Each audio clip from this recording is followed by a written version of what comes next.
Today I'm making chicken cutlets with cacio e pepe, pappardelle pasta and broccoli, which means pepper and cheese pasta. Please subscribe to my channel, ring the bell and give it a thumbs up and you will be notified of upcoming new videos. It's been such a scary time for everyone. We are in quarantine for 2 weeks, so I'm just making do with what I got before I went into quarantine. So I'm going to make 2 eggs. I'm going to whip them up in this bowl. I'm going to dip my chicken cutlets into here and I'm going to pan fry them very lightly, and I'm going to use as minimum oil as possible. So I'm going to add my 2 eggs here, give it a whip. I'm adding about 2 tablespoons of milk to my egg batter. I normally like using buttermilk, but I'm out of it right now. And then I'm going to put 2 tablespoons of all-purpose flour on a piece of parchment paper.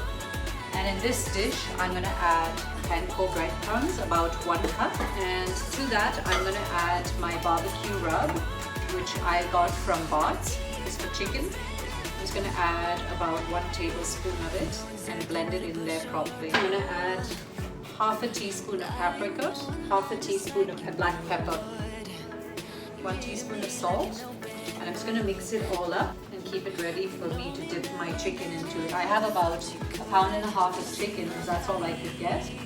First off, you take it and you just dip it into the flour.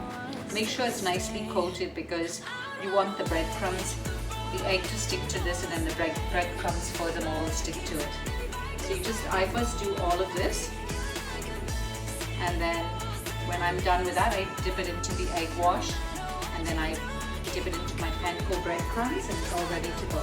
I now take my lemon. I take my lemon now, and I'm just going to grate the rind into my panko batter. And the panko crumbs that I've used is a gluten-free one. You can use any kind that you like, your choice. Not to get the bitter white part in. I'm just going to give it a little mix with my hand. So I've battered it with flour, and it's nicely coated, as you can see. Now I'm going to take this and quickly dip it into my egg wash, into the panko breadcrumbs, and it's ready to be fried in my frying pan. Here we go. It's like a little receiving line here, and I dip it in here, nicely coated. I couldn't get the exact same cutlets because they were all sold out. It's just crazy how the supermarkets are here. I put a couple of tablespoons of oil in a frying pan. It's a non-stick one. All my chicken is all breaded and ready to go, so I'm just waiting for it to get a little hot. I'm going to just quickly pan fry the dish, and then I'm going to stick it in the oven to bake really slow on 350 for about 20 minutes. My oil is ready, so I'm just going to take my chicken and just fry them in there. I'm not going to overcrowd them because then you can't fry them properly. I've got a couple of chicken tenders in here as well because I couldn't get the chicken cutlets, all of them, so I'm doing the chicken tenders right now. I just flipped them over and I added another tablespoon of oil because it's all soaked up the oil.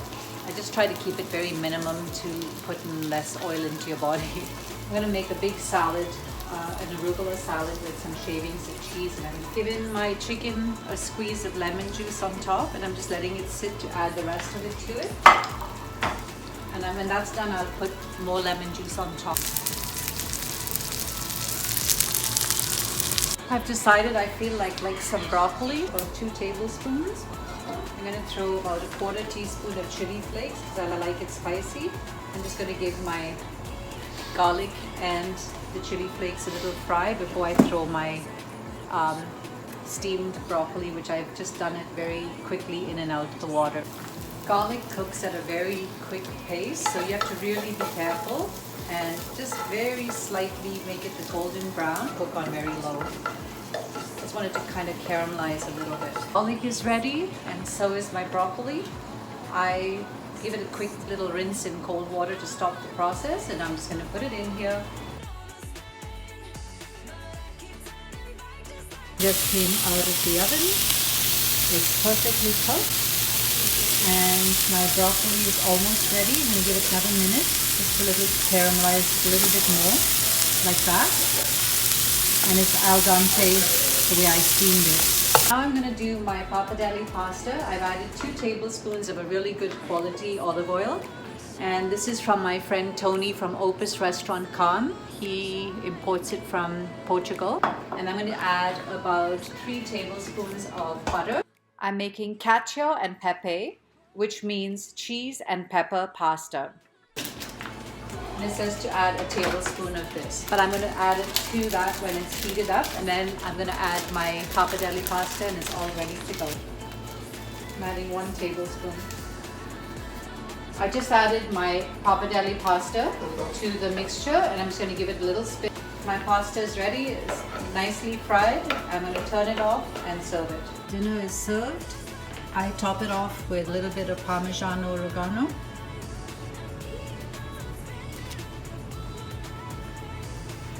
This is not a typical meal that you would normally serve with vegetable, but I just felt like a little bit of green. So I added a little bit of greens to the meal and less pasta. Thank you for watching.